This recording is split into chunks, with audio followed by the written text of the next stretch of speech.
Vienna, city of dreams. This ancient city is one of the crown jewels of all of Europe. Imperial buildings line serpentine streets, its character born out of its art, architecture, and music. On these streets walked Mozart, Strauss, Freud.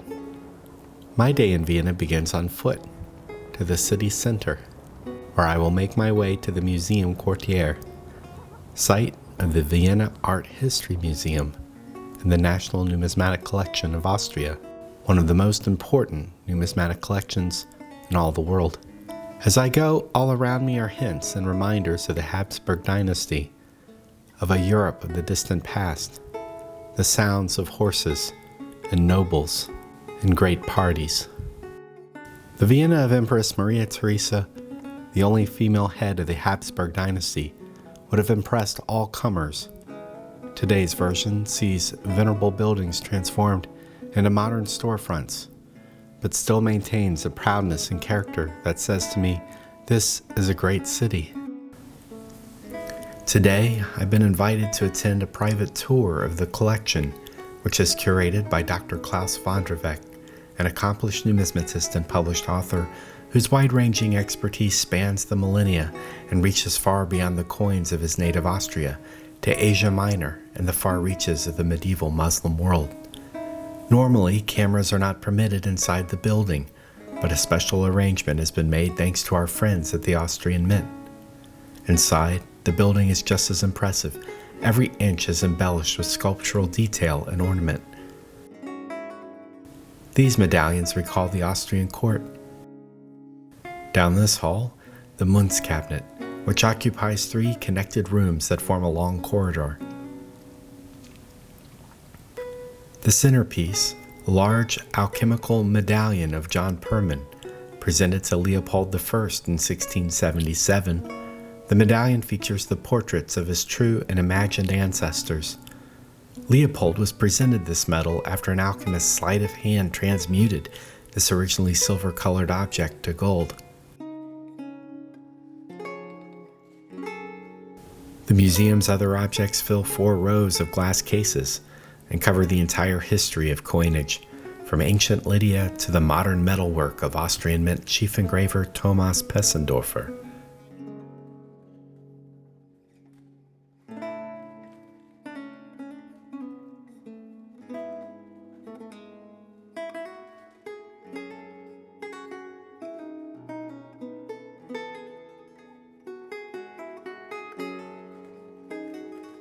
A fascinating array of dies from medieval times gives a glimpse of the physical brutality of hammered coinage.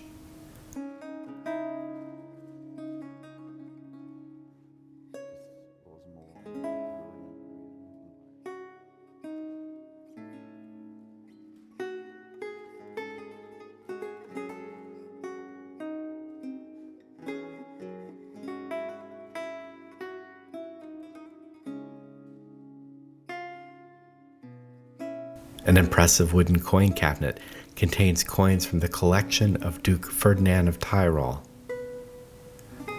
A family tree of thalers traces the coin from its Austrian origin to its utilization as a modern world currency.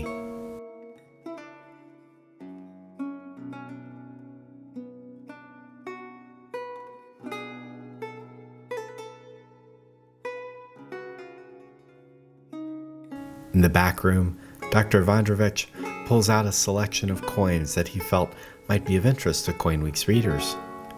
In this tray, the earliest Austrian coins, early American coins, and the earliest thalers. Yes, I have 2 medieval coins to start with. The one is from Duke Henry of Austria, and the second one is from Rudolf of Austria. They come from the 12th, and the other one from the 13th century.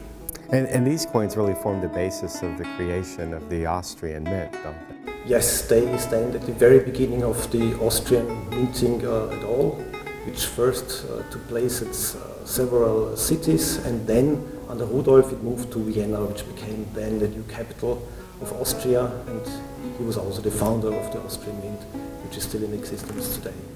And here's a rare silver coin struck in Tyrol, of Archduke Sigismund Goldner, the first thaler. This thaler was struck in 1670 and features Leopold on the obverse.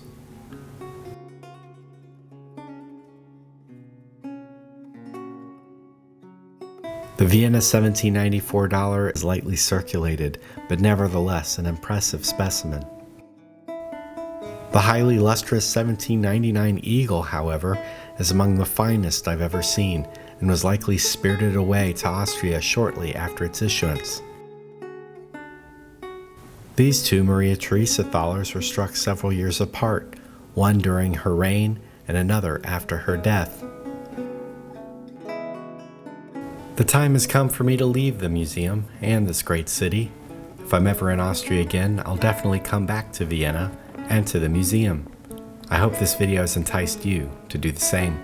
For CoinWeek, I'm editor Charles Morgan, signing off. Happy collecting!